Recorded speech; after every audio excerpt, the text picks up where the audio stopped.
Hi guys, KP this side from InvestoWise. Hope all of you are doing good and staying safe in this deadly second wave of coronavirus.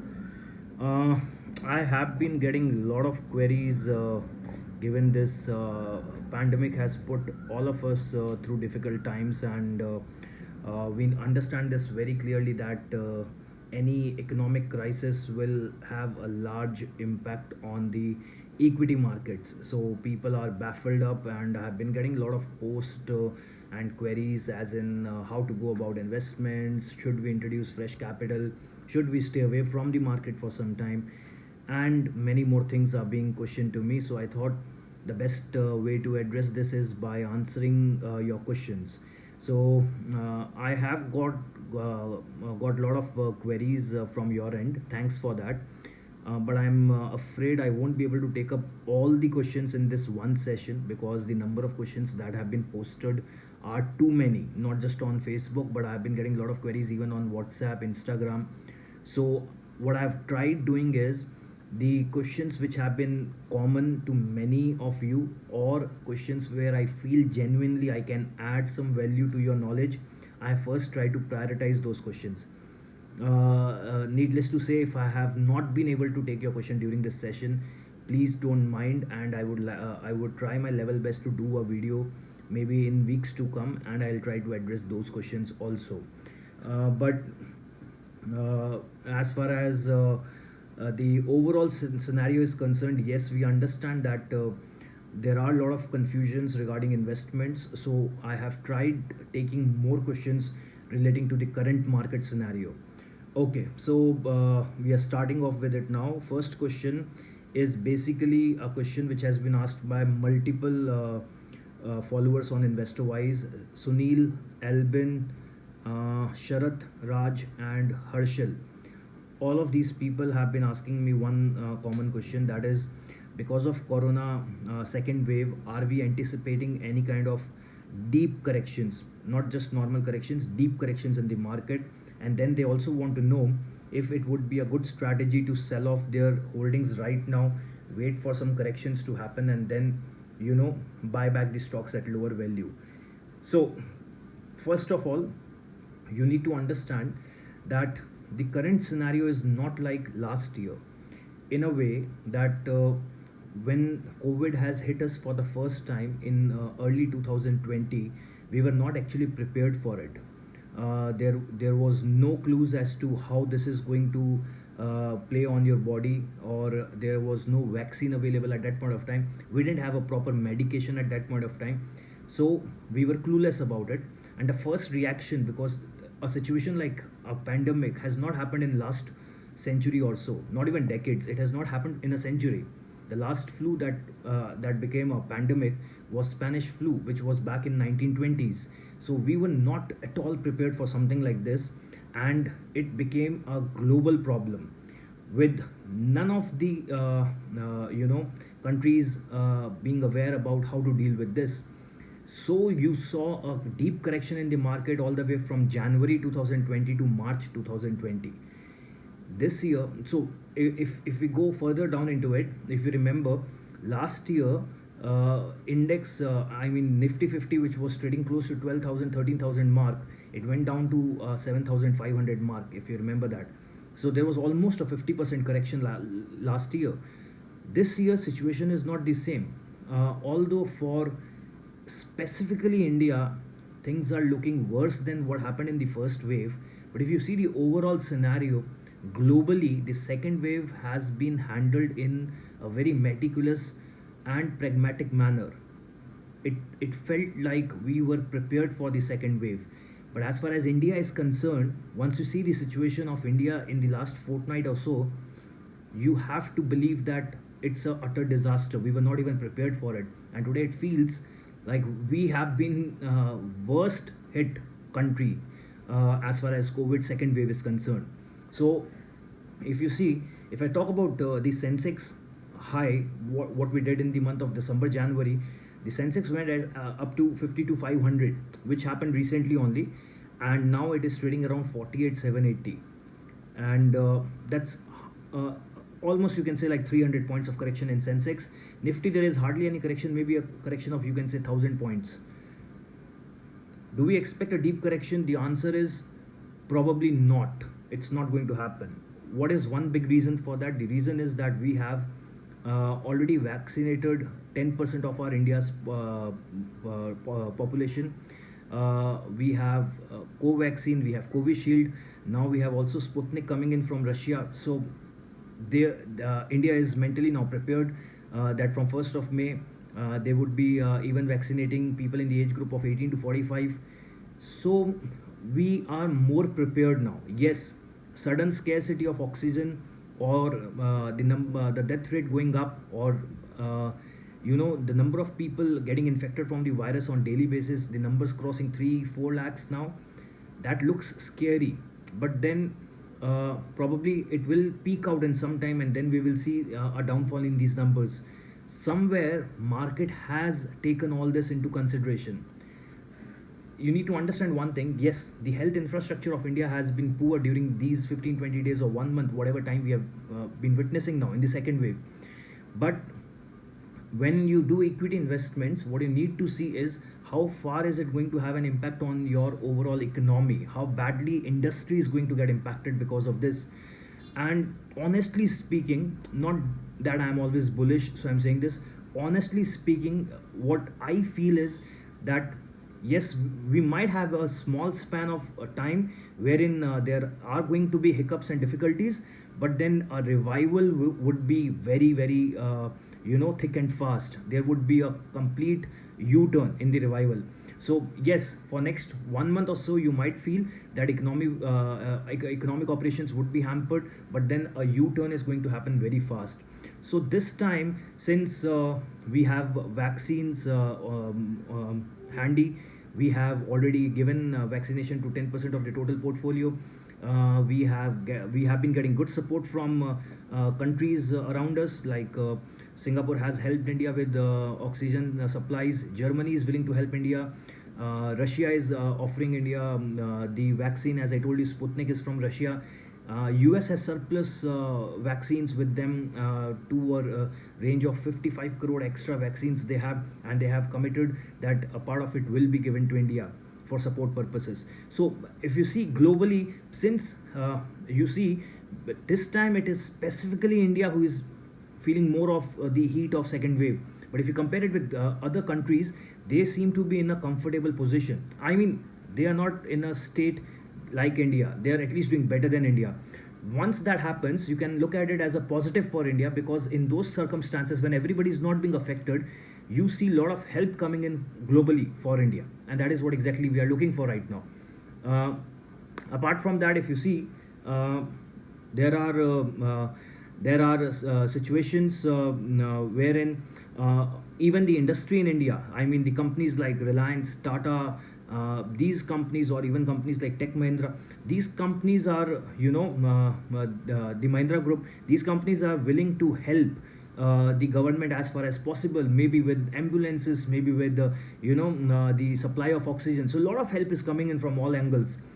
Plus, one more important thing, guys, if you look at Nasdaq, if you look at Dow Jones, if you look at FTSE, if you look at DAX, FTSE is from London, DAX is Germany index, Nasdaq and Dow Jones we know is from US. If you look at all these index values right now, guys, it is very close to its 52-week high.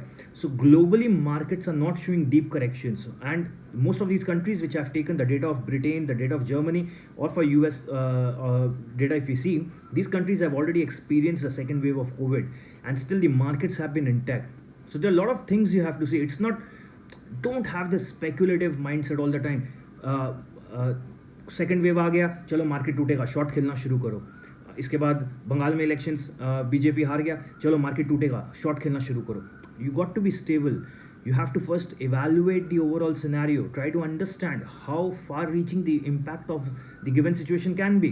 Just because last year it happened that markets have shown deep correction, if you push a panic button, there is no end to it. Every day you will find some news which will have an impact on the markets. Every day.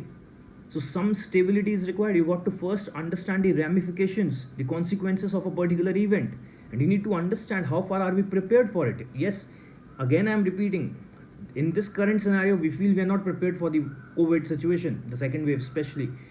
But then you need to understand, are we doing enough now at least? Okay, it's late, but are we still doing enough to come out of this situation? The answer is a big yes to that.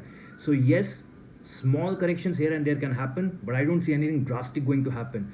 And if you ask me, should you sell off all your holdings from day one? People who have been associated with me, people who have been watching my videos continuously, and especially people who have been my clients, I'm strictly against it to sell off your holdings in anticipation of markets going for a toss. I am dead against speculations in my strategies for investments. I find something good, I buy it. Obviously, if I purchased it, I would have found worth even at that price. Only if further corrections are going to happen, probably I would like to invest more. I would like to take opportunities out of those corrections rather than baffling up or completely going haywire in my mind that I should have sold off everything and all. I personally don't believe in it. To one is its own. If you feel that is how you can maximize your returns, please do it. But I personally feel speculations don't take you long way in equity markets. You would find Warren Buffett, you would find Rakesh Jhunjhunwala, you will find these people are investors. Speculators don't have a long journey in equity markets. Be very clear about it. I hope I answered you guys. I took a lot of time on this question because this is the most asked question to me during all these days, how COVID situation is going to impact the markets. Second question is from Nagaraj. He's asking how India benefits from foreign money. Good question, Nagaraj. How India benefits from foreign institutional investors' money? The answer is a long answer. I can take a 1 hour session on this if I want to tell you the entire history, what exactly happened in 2008 and how till date we are benefiting from that. But I can't keep it so long. So I'll give you a brief, crisp answer to this. What exactly happens is US in their monetary policy, just like we have RBI back here in India, they have Federal Reserve over there. So Federal Reserve will frame the monetary policy. In monetary policy, they will inject in the money, that is the liquidity, or they will inject it out by framing the monetary policy. That is what the role of the monetary policy is. The US Federal Reserve is of a belief that their economy is going through a tough time because of COVID situation, because of COVID wave 1, COVID wave 2. They will look at the index of unemployment. They still feel there are a lot of jobless people back there in US. In such cases, they will try to ease out the monetary policy.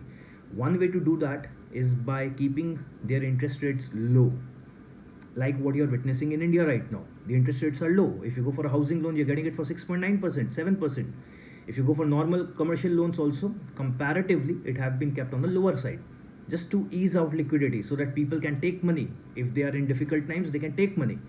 So what US Federal Reserve will do is, in order to inject liquidity into the economy, they will buy treasury, they will issue the bonds, the corporates will issue the bonds, which the RBI will, Federal Reserve will buy. Federal Reserve will buy these bonds and they have to pay a price for that. So they will get the bonds and they will pay a price for it. When they pay a price, the corporates will get money. How much interest the corporates have to pay on these bonds will be decided by the monetary policy. If in the monetary policy the base rate is kept low, then even the interest rate on bonds, interest rate on bank loans, interest rate on deposits, everything will be impacted by that. So right now, the monetary policy was done just a few days back, and they have kept the interest rates very close to zero. Okay, normally also their interest rates for last 10-12 years has been 1.25%, 1.3%, but now they have kept it close to zero, and they have given a clear-cut observation that we need to keep interest rates low right now because the economy is still recovering from second wave of COVID. That was their argument for that. The unemployment is still high. The industry still needs time to come out of this pandemic. When they keep the interest rates very low, now try to think about it. For a corporate house, they will get more and more funds at very low interest rates, correct? When they get this money, first they will use it for their revival of their business. After that, if they still have surplus, they will try to go for expansion of their business. If they can still manage to get more money, then what are they going to do with that money? They will look for opportunities in cross-border countries. So when they plan to do that, when they want to invest in equity, one big promising market for them is Indian equity markets. So when FII decides to bring their money into Indian equity markets, they will be buying in millions and billions of dollars. And when they do that much of buying, automatically you will see, experience the Indian equity markets going up. So we, in a way, are heavily dependent on how much FI is going to invest in Indian equity. And I have been telling this. I have been making a lot of videos. I've been posting a lot of pictures or snapshots capturing how promising India as an economy is. So what happens is, in FY21, the US FII have put $37.6 billion in Indian equity markets, which is more than the cumulative figure of last 6 years. It's more than the cumulative figure of last 6 years. Can you believe that? On the other hand, the DII, they have taken out money from Indian equity markets to the extent of $18.4 billion during this year. Last 5 years, DII was investing in Indian equity markets, but this year, because FI was investing a lot of money, so we saw a great surge in the Indian equity markets, and that is where DII decided that they will take out some money from Indian equity markets. Okay, so if you ask me how it impacts the Indian equity markets, it has a huge impact, guys, because if FI is bringing more and more money into Indian equity markets, obviously we will see equity markets going up. So this figure is available on a daily basis. How much was the net buying or selling by the FII? How much was the net buying or selling by the DII? And these figures are crucial from investing point of view. I mean, they will have a lot of impact on whether these index will close in green or it will close in red. Okay. One another very important thing. This guy Nagaraj, he asked me one more question about the investments in US stock market or by the Indian investors. So another interesting question, Nagaraj. The thing is, you can invest in US stock markets. You can do through mutual funds. You can do it through ETFs. You can directly invest by opening an account with some broker over there. A lot of compliances will be there, and so now a lot of Indian brokers are helping you bridge up this gap, like Motilal Oswal, and recently I think Angel Broking has also launched this particular service where you can open an account with them and then invest in the US equity markets. This is question number one. Question number two is, should we invest in US stock markets? My answer is no. Have you completely exploited your opportunities in India? If the answer is no, probably you should not try to do US equity markets, because if you have a thought process like, I should do something out of the box, or I should think differently from the crowd, my answer is, when you invest in equity markets, it's not just you are investing in the equity of that country. You need to understand the geopolitical situation of that country. You need to understand the banking and insurance regulations of that country. How much is the ease of doing business in the country? You need to understand the economic scenario. You need to understand the balance of payments, balance of trades. You need to understand the fiscal deficits, the forex reserves of the country. There are so many things, the monetary policy framework, the NPAs of the banks. There are so many things to see before you invest in the stock market. So when in all these years you have not been able to get a proper grip of how things happen in India, then it's very, very difficult, or else you're going by the advisory services of somebody where you are completely dependent on the person, and the person says buy XYZ shares of US stock exchange and you buy them. But otherwise, I feel when you have opportunities in India, why would you want to invest outside India? The same thing I say for people pursuing MBA. Oh, I would be going to USA for doing my MBA. But boss, you have got good opportunities back here in India. Why do you want to go to USA? That's the question. So just because you want to sound something different from the herd mentality, don't do it. Are you seriously convinced of doing it? Yes, there's no reason why you can't do it. But till the time you don't understand the economic scenario of the other nations properly, don't plan to do it, is my suggestion. I hope I answered you, man. Urvi is asking me about McDowell's or United Spirits share. She's asking me if I expect this particular script to perform well. I personally would give a disclaimer first. I have United Spirits in my portfolio. I have it in most of my clients' portfolio. Even in FST, that is futures, we have purchased the future of United Spirits.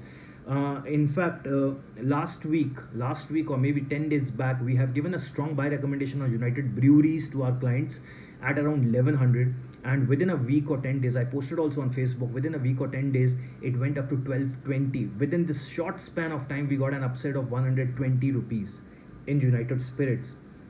Keep In United Breweries, sorry. So keeping on the same line, since the business model of McDowell is same, I am anticipating some upside movement coming in very wild. But yes, this stock has really tested the patience for me and even for my clients. They might be cursing me also for this, I don't know.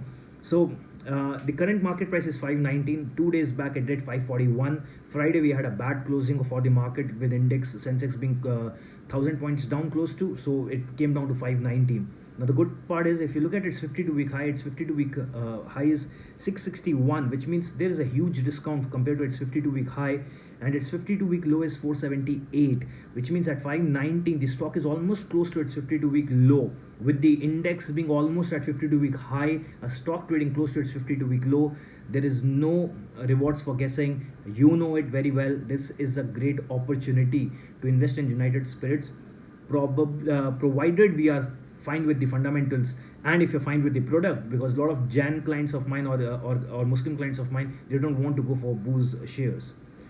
So if I talk about the facts of the company, it's the world's second largest spirit manufacturing company, and this company is having its headquarter in Bangalore, UB city, exporting to 37 different countries, dealing in brands like McDowell, Signature, Backpiper, Antiquity, White Mischief, and so many more products are there in their list of offerings.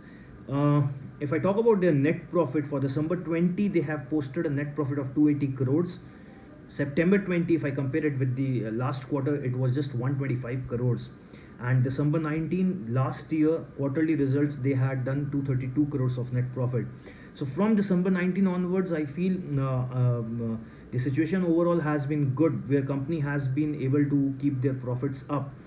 This time for March 20, they have done, when we had the biggest impact of COVID, and there was almost like, if you remember, in the month of March, once the lockdown was placed, and even some of the states have put additional levy of VAT on the booze, that last March they have done only 50 crores of profit, but this year ICICI Direct has anticipated that their profits might go up by 638%. I hope you understand that number, 638% compared to last March.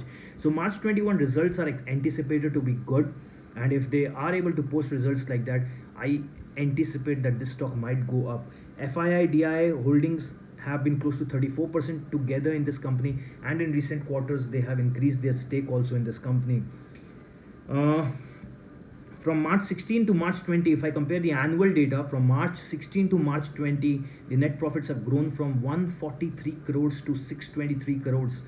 143 to 623 crores, which is like almost 4 times, 5 times, 4.5 times, and they're sitting on good reserves with very limited debt. Their reserves, as reported in March 20 balance sheet, was 3600 crores. So overall, if you ask me, the fundamentals are very good. There has not been a good surge in the price for the share. It is trading almost close to its 52-week low, with the kind of business model they are into, the kind of product they are dealing in. You don't see a lot of a cyclical disadvantage for the company. I personally feel it's a great buy, and if you already have this stock in the range of 560, 570, you can even consider averaging it. It's a good stock, and I see an easy upside of up to 580, 590. And during this while, it has done, I think 650 was done recently only. So my first target would be 580, 590. Once it is able to sustain those levels and go up, you can easily see 635, 640 back to where it was earlier. Next question is by Ramanjan Surya. He's asking me, how do we know what is the right time to enter the stock to make it profitable? Ramanjan, this question probably nobody on earth has an answer to, not even God. He's asking me, how do I know what is the right time to make sure that I make profit? If you know what is the right time to enter the stock to make sure that you make profit, we don't call it trading, we call it arbitrage.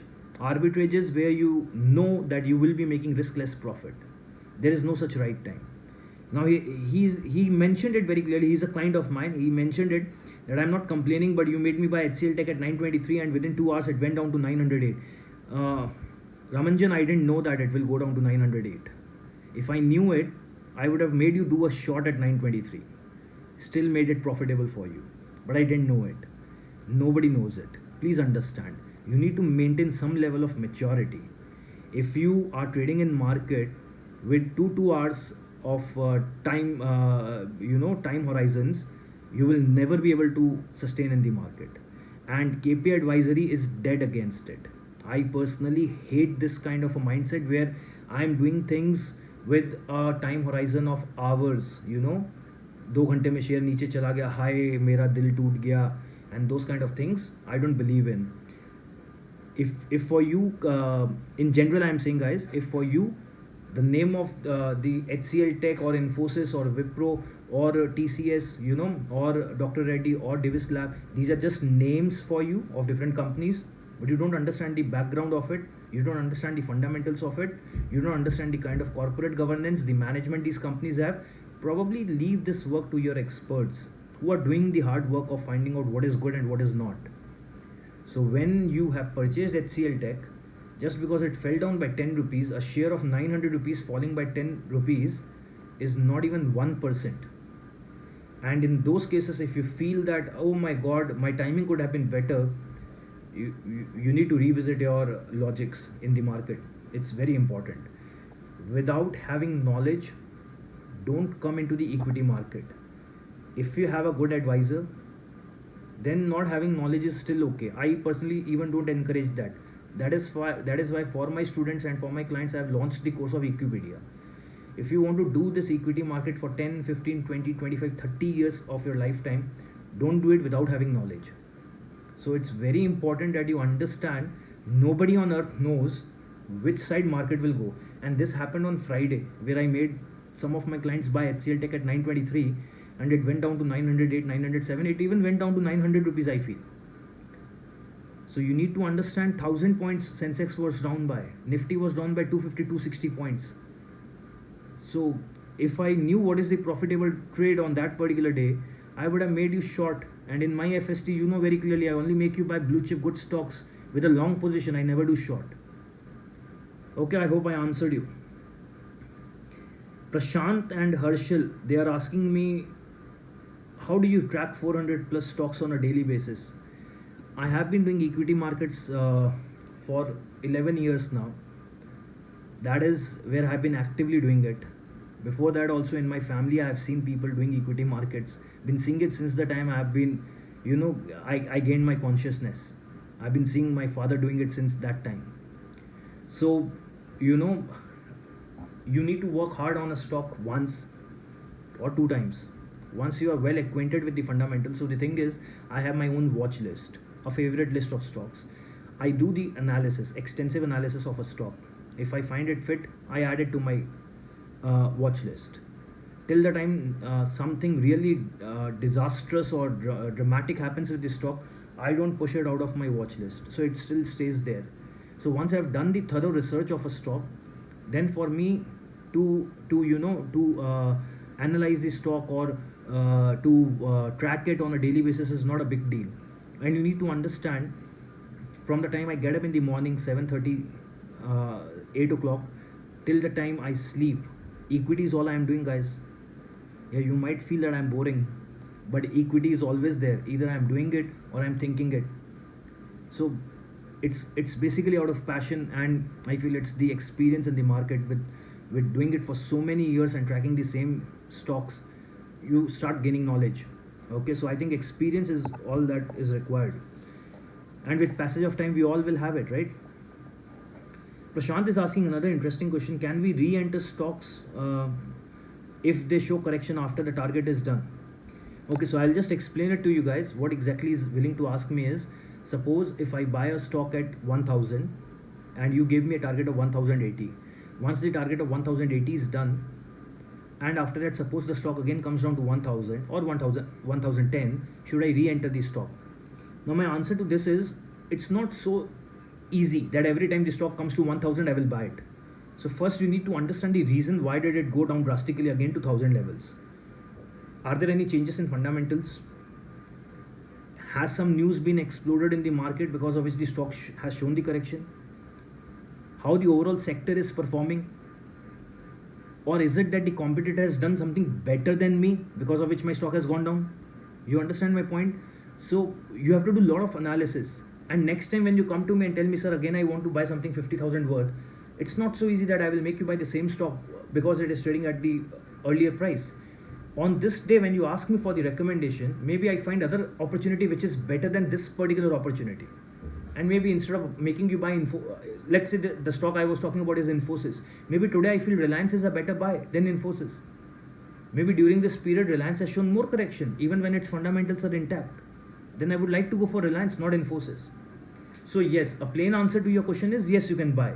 But then during this period, what if lot of material information about the company has changed, or there is some drastic change in its fundamentals, or some new product has been introduced by the competitor because of which the competitor's stock now looks more attractive and people are losing faith in this particular company.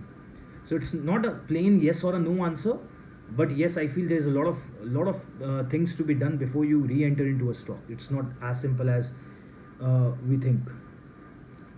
Sana Syed is asking me, she has got Force Motors at 3200 and Lupin at 1200. Can she continue holding it? I feel bad for you as far as Force Motors is concerned. I remember this stock even did 4800 in 2018, and yeah, at 3200 if you have entered, you have now, given the price is close to 1100, it seems you have entered at a very high price. But I can clearly understand Force Motors is one of the strong contenders. It is one of the top 500 companies in India. Its ranking is close to 330 or something. It is the largest van manufacturing company in India. So it makes ambulances, it makes vans, it makes these small and light vehicles for transportation. Now the thing is, what is we need to understand why did the stock show so much correction. See, one basic mantra you understand: as long as company is posting good numbers, it will reflect in its EPS. And then it also depends on what kind of guidance is being given by the company. The management comes and gives its guidance for the next quarter or next year. All these things will have a large impact on the stock price. As far as Force Motors is concerned, March 16 their profits were 179 crores, and 2020 March their figures have been just 58 crores. During these 4 years they are left with just 1/3 of their total profits. It has done a high of 1560. December 20, the latest numbers which are available, they posted a loss of 14 crores. FII, DII has been reducing stake in this company. So there are a lot of reasons why the company is not being able to perform. And this wave of COVID is again going to have a little negative impact on auto sector, because if industry is going on a complete if industry is going stagnant, then auto sector does have a lot of negative impact of all this. So if we consider a certain scenario where we might have a complete lockdown, nationwide lockdown for 20-21 days, although yesterday only news has come where the center has made it very clear they are not looking at a nationwide lockdown. But what if situation goes out of control? What if these numbers peak to 5 lakhs, 6 lakhs? They might consider going for a complete lockdown. In those circumstances, auto sector is one sector which will be first targeted, and you will see more corrections coming in for auto sector. Okay, so there are a large number of reasons, guys, why the stocks will show so much correction. For Force Motors, I still feel the stock did not deserve to be slapped so hard, but yes, it is in a range where, I don't know, you have purchased it very high. 3200 is a very high price. Maybe if you have a small quantity, Sana, I would suggest that you can average it out. If you have 50 shares, you can buy another 50 shares at this price, but not more than that. If you have 100, you can buy 100. So maybe you can just average it out right now. But don't have high hopes that you will see those prices coming in very soon. So you might have to hold it for a long time. But overall company picture is good. Okay. Second stock she's asking about is Lupin. Lupin, my clients know, is one of my favorite counters. The moment I get an opportunity to enter into Lupin, I make them buy Lupin. So Lupin, I personally feel, is a great stock. It's trading at 1069 right now. It has not at all participated in the pharma rally which you have seen since COVID second wave. Not at all participated. It has done a low of 808, currently trading at 1069. The price to book value ratio is as low as 2.81. That is very low. December 2020, their net profits were 441 crores. Year on year, stupendous growth was there. December 19, they have done minus 841 crores of the figures were minus 841 crores, which means they have posted a loss. Now I'm not sure if they did it for some extraordinary figures, because I don't personally see a reason why they posted such a huge loss, but I did not do a lot of analysis into this. I might someday make a complete video on Lupin. 1920, yes, the financial year 1920 has been poor for them, but because March 19 they did 517 crores of profit, and March 20 they have done 403 crores of loss.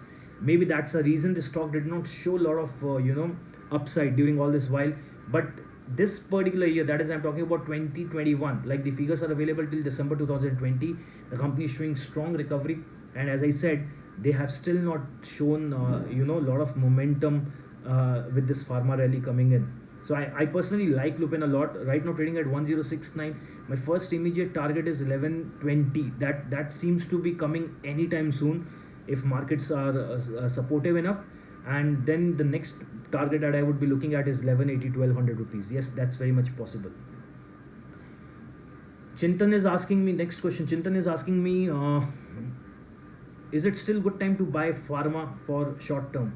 Yes, I have certain scripts in pharma which I feel are good. Like I told you, Lupin is good at 1069 for a target of 1120, 1130. He's asking me for short term. Glenmark at around 576 is a good buy with a target of 635. Divis Lab is good at 4062 with a target of 4300. Alembic Pharma at 985 is again a very good stock. We have been recommending this stock to our clients on a regular basis. I personally like it a lot. And I somehow found the March results for Biocon to be very good. I personally don't understand the reason why this stock is struggling so much. At 379, Biocon is almost a value investing script for me, with a easy upside of 420, 425 rupees target in short span of time. At 379, you can definitely buy Biocon. Okay, so these are my favorites: Glenmark, Divis Lab, Biocon, Alembic Pharma, Lupin. In pharma sector, these I still see a lot of upside still left. Even Dr. Reddy is a great stock with I hope you are aware about this, that Sputnik will be distributed in India through Dr. Reddy. So they will be vaccinating this Sputnik thing. So I feel Dr. Reddy might see a surge in its business in next couple of months. And at around 52 still the stock seems to be heading towards 6000 in short span of time. It's a high value share, so I did not recommend it. So my first preference would be Biocon, Alembic Pharma, Glenmark, then Lupin, and then Divis Lab. Chintan is asking another question: do I see a market crash in August? Why do you want a market crash? Give me a reason for that. Small corrections here and there will happen in the market. Bearish, if you are bearish on the market, you will always, once a bearish, always a bearish. You will always be bearish. You will always be looking for reasons for market corrections to happen. You understand what is the meaning of crash? Crash is what happened last year in the month of January 2020. Do you have something as horrible, as damaging, destructive as COVID coming in? Some news like that, a war between countries, or a world war happening, or some natural disaster happening, something like that. Are you anticipating? If yes, then we might have a crash. Nobody can tell you if a crash is going to happen. Nobody. There has to be. So did people know COVID is coming? Did technical analysis tell you that COVID is coming? Did any of the best of the best people, traders in the world, did they know COVID is coming? So they would have made a lot of money. Did you hear about anybody making a lot of money in COVID? Through equity markets. Think about it. So when you say, sir, a crash is coming, give me a solid reason for that. And the solid reason can only be natural calamity, or a political geopolitical tensions growing up between nations, or some pandemic kind of a situation. Otherwise, small correction, a 1,000 point correction in a Sensex which is heading towards 50,000 is not a big correction. When you say crash means we are anticipating Sensex will hit back 40,000 mark. And for that to happen, you have to be an astrologer of a high level astrologer. But if you know astrology so well, you should make more money in equity and shut up completely, not let people know about it. You enjoy that crash, right? Okay. Jeel is asking me, what is my opinion on the steel industry? Now you need to understand why this sudden surge in steel sector. You see, there are very, very rare occasions when China will become net importer of steel. The years in which China will turn net importers of steel are the years in which you will see a surge in the price of stocks of steel sector.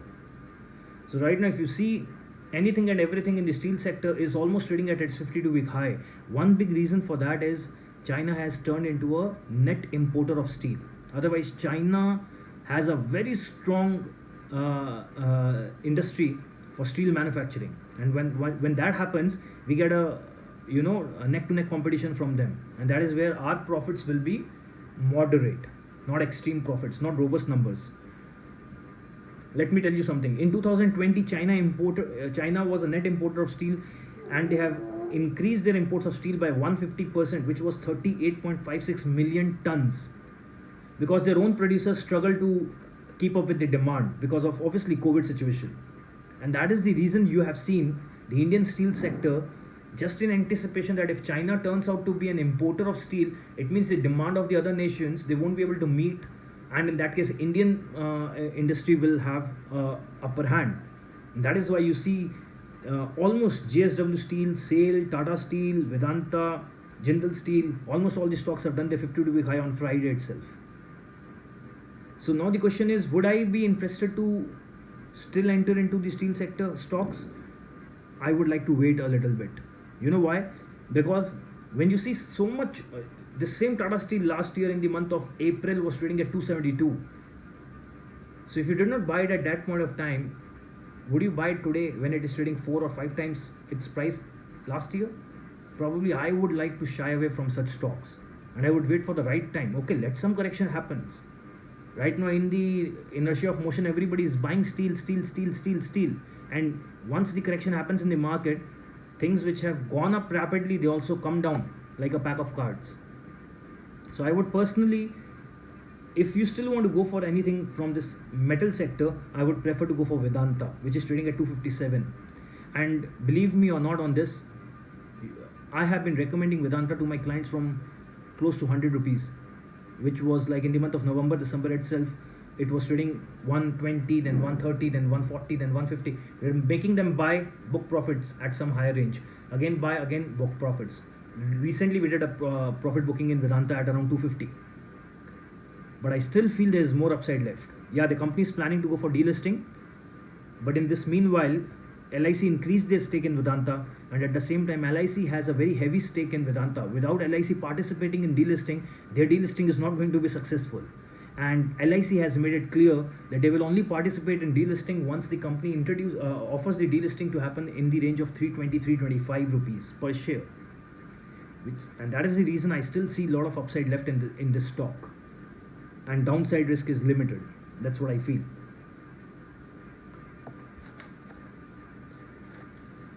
Okay, Dhara wants to know what is my take on Infosys. At 1354, Infosys just before its results has done a 52-week high of 1477. From there the results were declared. Results were okay-ish. It was not great. It was it could not beat the market estimates. So overall, it was not a great result, but then at the same time the results have been good on an overall basis. Plus the buyback which has been launched by the company at a price range of 1750, which they will be doing in the open market, and this will be 15% of the net worth of the company. That's the total amount of money they are planning to use. So the question is, she wants to know if she can, Dhara wants to know if she can buy Infosys and hold it for a long time. Definitely Infosys is, It's like you don't need my certification if Sachin Tendulkar is one of the best batsmen that India has ever produced. Same ways you don't need my certification to buy Infosys. Companies like Infosys, TCS or HUL or Britannia, Reliance, these companies, you don't need my acceptance. Any point of time you buy them, HDFCs, Bajaj Finance, Bajaj Finserv, any point of time you buy them, you won't be disappointed. They are almost a zero debt company. 75% of the stake is held by FII and DII. They are having a 75,000 crores of reserves. So there's no reason why you can't buy Infosys. Now listen carefully. The question is not can you buy Infosys for long term. The question is, would Infosys be able to give you enough return which can justify you buying it and not buying other stocks where you see more potential? Which is the best stock in tires manufacturing? MRF. The fundamentals are better than any other company. That's why the stock is trading close to 80,000 rupees. But if I have to buy MRF or CEAT, I will not just go by the fundamentals. Obviously, fundamentals of MRF are far better than CEAT, and that is why the stock is trading at such a premium price. But if I have to invest in equity markets, my idea is not just to pick up stocks which are fundamentally the best. Then nobody would require services from people like me. I would run out of business, guys. Because then everybody knows what are the top blue chip stocks in the market, right? The idea is when I'm investing in equity, I got to see where I have more scope of making returns. Not just buy what is fundamentally the best. Gone are the days when people used to invest in IPOs of these companies and they used to hold it for 10, 20, 30 years. Probably now we don't even have the patience of holding so long. It's like from test match of 6 days, we went to test matches of 5 days. Then we went to, 1 day internationals with 50 overs each side. And now we prefer watching only T20. The moment you see 50 overs match, you say, oh my God, it's so boring. Same thing has happened in the equity market. We want everything so fast that we can't continue holding on to things for years. And if you can do that, obviously you would have a great future in equity investing. So my suggestion is, try to pick up stocks where you see more potential for your wealth creation rather than looking at the safety of a stock. There are many other stocks which have more potential of going up and they're still safe. They still have very good fundamentals. Karan is asking me why even after posting good results, TCS and HUL did not perform. And do you expect the same with Reliance, that after posting good results, it might also not go up? Karan, you need to understand one thing. When companies are posting good results, you see immediately the stock will not go up. One big reason for that is people like you and me are innocent people who do not know what kind of results are going to come. Till the time results are not declared, it's a surprise for us, right? It's a mystery for us. We don't know what kind of results company is going to post. But there are a lot of people out there who have some idea about the results. Can I call it insider trading? Yes, a kind of thing. You can't completely, no matter how vigilant SEBI becomes, you can't keep insider trading completely isolated from equity markets. You can't do that. So there are a lot of institutional investors, a lot of big investors, HNI, who are aware about the kind of results company is going to publish. These people start accumulating the stock from very early days of results coming out. So if results are going to come at the end of April, they will start accumulating it somewhere from mid of April, once they are aware about what kind of numbers are going to come. So by the time results come out, these people would have already made 10-15% return or 5 to 7% return, whatever it is. Once the results will come, the stock will shoot up if the results have been good, and then suddenly you see a decline coming in the price. And people like you and me try to enter the stock at that point of time after seeing the results. So you need to understand, retail investors are the last one to react to a news. So by the time we react and we see more upside and we enter the stock, by that time there are a lot of institutional investors who are selling it now to book profits. So their selling is always going to be heavier than your buying, and that is the reason why stocks will fall. How was the results of TCS? Good. How was the results of HUL? Good. What do you see as a next target for HUL? Maybe around 2800, 2900. What do you see as a target for TCS? Maybe 36, 3700. But will that happen immediately? Answer is no. It will take its own time. Plus, the overall economic scenario has to improve in India first. Only after that, something good can happen, right? So, just because company has posted good numbers doesn't mean it will immediately show you the results. You have to give it time. Based on these results, yes, TCS can be bought. Yes, HUL can be bought. But that does not guarantee that it will show you a great upside within no time. That's not possible. Similarly, for Reliance, tomorrow if it goes down also, I won't be surprised. Some corrections might happen. They posted good numbers. Their guidance is good going forward. Their retail business is doing very good. Jio has done muted numbers, not great numbers, but Jio going forward can do probably very good numbers. So we don't know.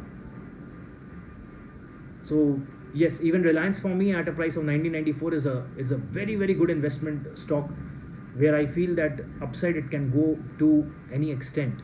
Like 2400 is the first target I see for Reliance. Good investment, guys. Prince, Rakesh, Dhaval, Beena all have asked me some blue chip stocks which are still good investment with a time horizon of 2 to 3 years. I'm answering all of you guys. First, my bet is Tata Motors at a range of 293. Very good stock. I'm not giving a target because you have asked me for a long time horizon. Reliance, as I told you, is a very good stock. HCL Tech is one of my favorites in the IT sector right now. ACC is very good at 1882. ICICI Bank around 600 is very good. I've tried taking up one share from auto, one from Reliance, is into multiple businesses. HCL Tech from IT sector, ACC from cement, and ICICI Bank from banking sector. These are my favorite picks. Tata Motors at 293, Reliance at 1994, HCL Tech at 910, ACC around 1882, ICICI Bank at 660. These are my, I won't say these are my best picks, but these are good at their current prices. Their future guidance is good. These stocks have good scope to give you good returns in future. And I see less downside on this. We are already 15 minutes into the video. I'll try to close it now within next 10 minutes so that you don't find it difficult to tolerate with me. Dhaval is asking me, how about gold investments? See, if you're doing gold investments only for generating some return, go for ETFs. That's the best way of investing because you don't get physical delivery and that's easy to manage. But my personal suggestion is not to invest in gold in anticipation of appreciation unless you are a hardcore commodity market player. You understand this very clearly. For us, buying gold is a part of customary practice. Because when you get married, you need gold. If you have a daughter, sister in the family, you need gold for their marriage. So it's more like a commitment for us. In those cases, I personally feel any time is good time to buy gold because it's mandatory for you. You can't say your daughter or your sister that you won't be giving a necklace on a marriage just because gold prices are high. Come on, you can't be so unkind, right? So you need to buy it. So my suggestion is you should, like, let's say you have a daughter who you will be getting married in 10-15 years time. So slowly and steadily you should start accumulating the gold. If you're planning to buy fresh gold, then at this point of time, obviously you can't buy the necklace because next 15 years your daughter won't even look at it. So, or your sister won't even look at it. So the idea is you should start accumulating gold, as in gold bars you should buy. They have good they have 100% purity, and the fact is that if you buy gold bars, the gold biscuits, you won't have any making charges being deducted on that. So my personal preference is to buy gold in physical. When you want to make a jewelry out of it, you can go give it to the goldsmith and he will take it based on the prevailing prices at that point of time. If it's only because of you want to invest in gold, because you see it as a good investment opportunity, first of all, I am not somebody who can give you a clear-cut picture about what I anticipate the gold prices to happen to. But generally, I feel only when equity markets will show you huge downside or some drastic corrections happen in the market is when you can anticipate gold prices going up. In those cases where you're only planning to do it for investment sake, no plans of utilizing it in future, then yes, you can do ETF. Okay, taking up one last question now. Okay, I'll take two questions. Prithvi is asking me, what about Yes Bank at 14 rupees? These results have not been good for Yes Bank. The gross NPA has been reported at 15.41%. Okay, we can understand these numbers have been high because of COVID situation. So net NPA was close to 5.88%. They have booked a loss of 3,788 crores in this quarter, which was more than estimation. and they have written off 10,000 crores of loan. So we say in Hindi na, पुराना पाप किया हुआ है उसका सजा अभी भुगत रहे हैं. Same thing is going on with Yes Bank. The asset quality was pathetic 3 to 4 years back, because of which now they are suffering. They are paying a cost. Since bailout of Yes Bank has been taken up by SBI, so management from here is going to be good, and you can expect them to revive in times to come. If you can promise yourself that I will buy Yes Bank and forget about it, then definitely buy. क्योंकि 14 रुपये से टूट के sir zero होगा, minus तो होगा नहीं. So you have a very small downside. But if it can revive, the asset quality can improve, in those cases you might even see 50 rupees coming up. So upside is 3 or 4 times, downside is only 14 rupees. You can buy. If you're looking for a short term horizon, don't buy Yes Bank. And last question is from Meghna, who happens to be my student in the past, now is my client. She's asked me a question that what if I plan to buy a house, a real estate investment, where the house value will be 1 crore. I have 5 lakhs of savings with me, and monthly we are able to save 50,000. Can I go for a house? The answer is, when you buy a house of 1 crore, first you need to understand, under extreme circumstances, a bank might fund 80% of the house value if it's a constructed property. If it's an undergoing construction, which will take 2 to 3 years time, then yes, banks can enter into an arrangement where you first pay 10% of the total value, then bank will pay 80%, then you will pay the last 10%.